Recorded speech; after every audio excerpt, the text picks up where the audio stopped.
kasih Allah. Oleh karena Allah Maha Kasih memanggil dengan penuh kemuliaannya Bapak Buang Martinus Latumahina. Selain firman pada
terpujilah Yesus Kristus.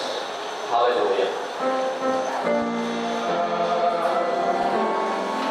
Ayat Alkitab ini di belakang berarti itu raja yang besar, yang memang kekuasaannya meliputi di luar daerah Perancis sendiri, sama dengan Alexander Agung dari Yunani, itu juga sangat terkenal. Tapi dua raja ini saya mau menyampaikan dengan ayat Alkitab ini. Kenapa ayat ini begitu terkenal? Karena Charles Agung itu, saat kematian Charles Agung, sebelum kematiannya dia menginginkan agar dia dimakamkan di tempat yang spesial, yang dihadiri oleh banyak orang-orang terkemuka, orang-orang terkenal, dan dia tidak mau dimakamkan secara biasa. Dia ingin dimakamkan di bawah tanah, ruangan yang besar dibuat, yang terdiri dari batu tualang dan juga berbagai macam perhiasan di dalamnya. Dan dia tidak mau dibaringkan jenazahnya di dalam peti, tapi dia ingin supaya jenazahnya itu didudukkan di kursi tahta pelantikannya, penobatannya sebagai raja, dan dia dikenakan pakaian jubah pelantikannya dan mahkota kerajaan. Dan semua itu diikuti Bapak Ibu Saudara. Undangan yang hadir luar biasa, orang-orang yang terkenal dan sebagainya, begitu mewah acaranya. Bahkan kuburan itu dibiarkan begitu saja selama 300 tahun, tidak pernah dibuka. Lalu penerusnya namanya Henry IV, keturunannya tentunya, 300 tahun setelah itu membuka kuburan yang mewah itu. Sebelumnya memang tidak pernah dibuka, dan setelah dibuka memang semuanya masih seperti 300 tahun lalu. Ayat Alkitab itulah yang nampak menjadi sorotan bagi banyak orang waktu itu. Di atas tulang paha Charles Agung itu, Alkitab itu terletak sebuah Alkitab, dan jari telunjuk atau tulang jari telunjuk Charles Agung ini menunjuk ayat 36 ini dari Markus pasal 8. Apa gunanya seorang memperoleh seluruh dunia? Bayangkan Bapak Ibu. Tapi Alkitab katakan, apa gunanya seorang memperoleh seluruh dunia tetapi ia kehilangan nyawanya? Artinya bahwa tidak dibawa semua apa yang dia miliki. Jabatannya, kekuasaannya, harta bendanya yang kaya tidak dibawa. Apa gunanya kalau kita secara Kristiani mungkin seseorang mendapat seluruh dunia, apapun yang diperoleh dalam dunia, yang diberikan oleh Yesus Kristus, yang tidak ada gunanya, Bapak Ibu sekalian. Makanya kalau kitab ini penting sekali dan terkenal ketika waktu itu. Semua orang terkejut. Raja yang sangat kaya ini ditunjukkan sebuah ayat Alkitab dengan jari telunjuknya menunjuk ayat 36 ini. Begitu juga ketika Alexander Agung dari Yunani, siapa yang tidak kenal Alexander Agung, ada filmnya, Alexander the Great. Kalau seorang dikasih nama the Great atau Agung itu pasti luar biasa kekuasaannya. Dan memang kekuasaannya Alexander itu luar biasa, raja yang sangat kaya. Tapi ketika dia meninggal dunia, dia hanya minta supaya dia dibaringkan di dalam peti, tapi tangannya menjulur keluar. Ini aneh juga ya kan? Jangan sampai ada orang yang meninggal minta seperti itu. Tangannya minta dijulurkan keluar, dan dia tidak mau dipakaikan dengan sarung tangan yang bertahta berlian itu. Raja yang kaya-kaya biasa sarung tangannya itu dari berlian. Tidak mau. Itu tangannya dengan telanjang saja terlihat. Lalu apa maksudnya itu? Rupanya orang kemudian menafsirkan. Dia minta seperti itu, bahwa Alexander Agung ditakdirkan untuk menjadi seorang penguasa yang hebat, sangat kaya raya, daerahnya melampaui daerah Prancis sampai di Palestina. Itu daerah kekuasaannya Alexander Agung, juga di Israel. Makanya di sana ada budaya Helenistik. Helenistik itu budaya Yunani berarti, Bapak Ibu Saudara. Tetapi saat dia meninggal dunia, dia hanya minta dijulurkan tangannya tanpa harta kekayaannya itu. Bahwa itu dikatakan, ia saat meninggal adalah seorang yang tidak dibawanya semuanya, atau seseorang yang papa, seorang yang tidak lagi membawa apapun. Kira-kira pesannya seperti itu. Dan itu betul, Bapak Ibu Saudara. Ayub pernah mengatakan, kita lahir dalam keadaan telanjang, tidak membawa apa-apa. Kita juga kembali kepada Allah itu dalam keadaan tidak membawa apa-apa. Kalau di kitab Kejadian atau di kitab Pengkhotbah dikatakan, yang dari debu kembali menjadi debu. Itulah manusia yang fana. Lalu perenungannya bagi kita, selama kita dikaruniakan kehidupan, saya mau menyampaikan, pasti semua ada gunanya. Pasti ada hal-hal yang baik, yang penting, yang harus kita lakukan selama kita hidup.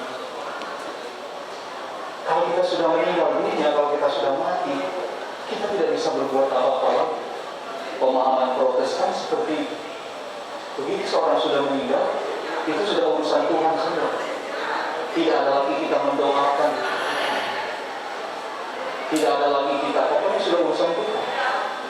Misalnya semoga begini. Enggak. Begitu meninggal, itu sudah semua urusannya Tuhan.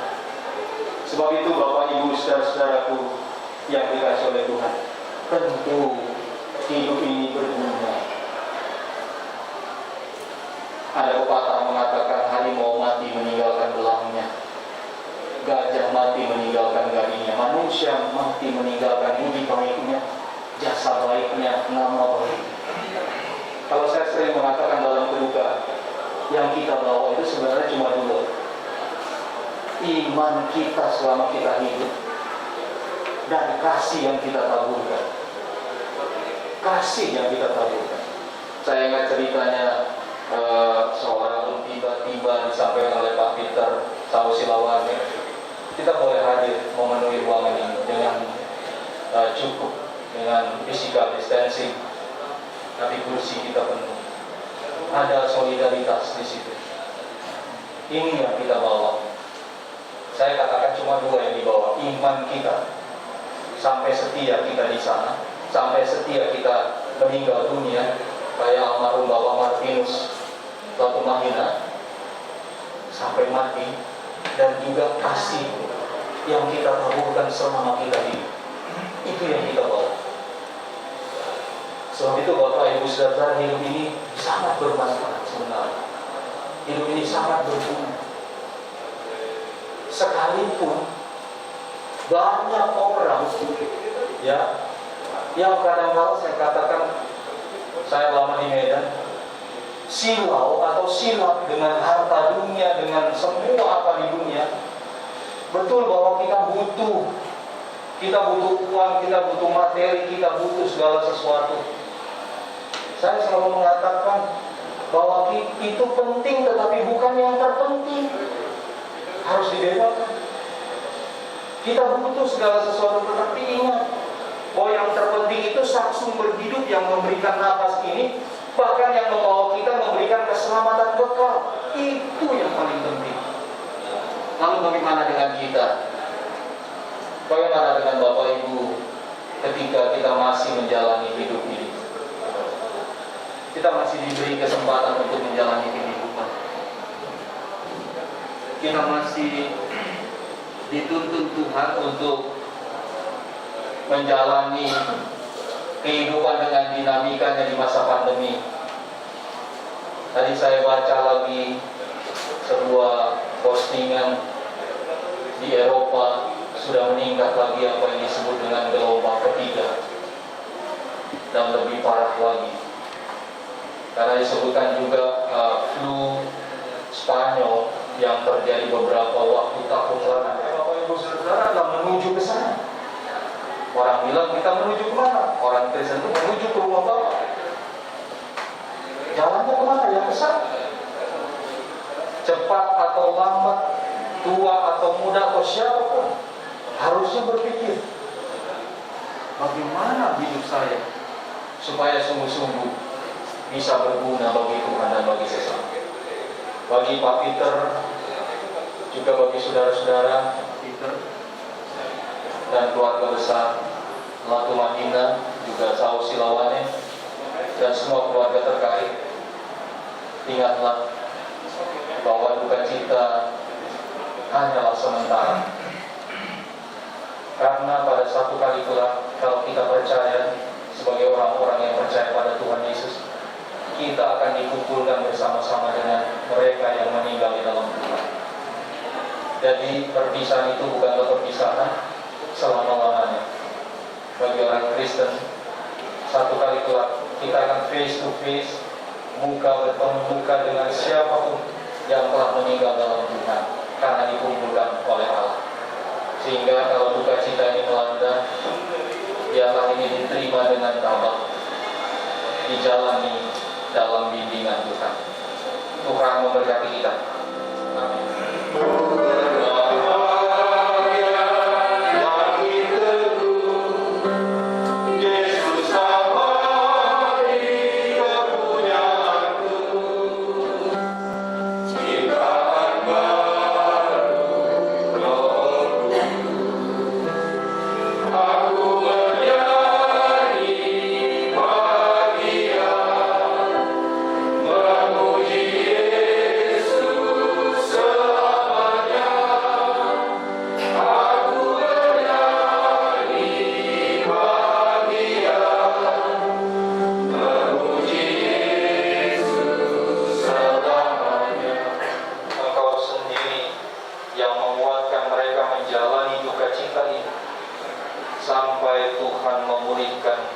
Menyembuhkan mereka. Kami berdoa bagi semua keluarga yang boleh hadir maupun yang tidak dapat hadir karena situasi pandemi saat ini. Kaum keluarga besar yang berada di Ambon, di Maluku, atau dimanapun mereka berada ketika mendengar berita duka cita ini, tolong kuatkan, hiburkan mereka bahwa Engkau mengasihi Bapak terkasih, Bapak almarhum Martinus Latu Madinah.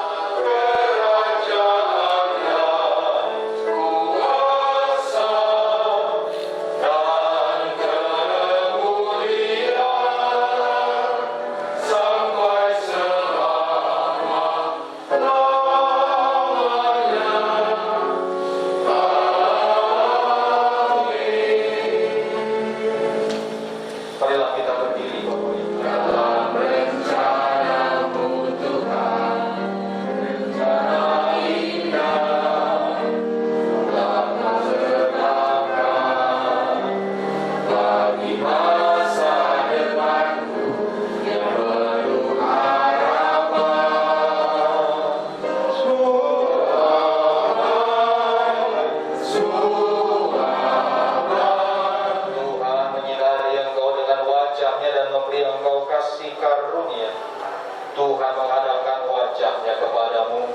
dan memberi engkau damai sejahtera.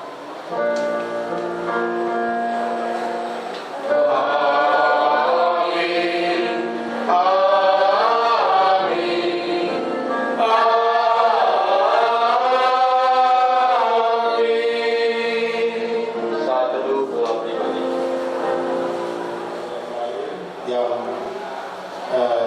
mungkin juga tidak hadir pada malam hari ini, saya bersyukur pada malam hari ini karena Tuhan begitu baik bagi saya dan saudara-saudara saya, di mana pada jam 9.30 tadi pagi almarhum Bapak kami dipanggil oleh Tuhan. Kerinduan kami saat itu waktu adik saya ada kesaksian pendek sedikit buat Bapak Ibu, menelpon saya bahwa Papa sudah tidak kuat. Aku sempat naik dan berdoa. Aku minta Tuhan tolong untuk membantu memberikan kekuatan supaya dia memperoleh kesembuhan. 5 menit kemudian setelah saya berdoa saya turun, adikku bilang, Bapak udah berada. Saya percaya bahwa doa itu adalah doa yang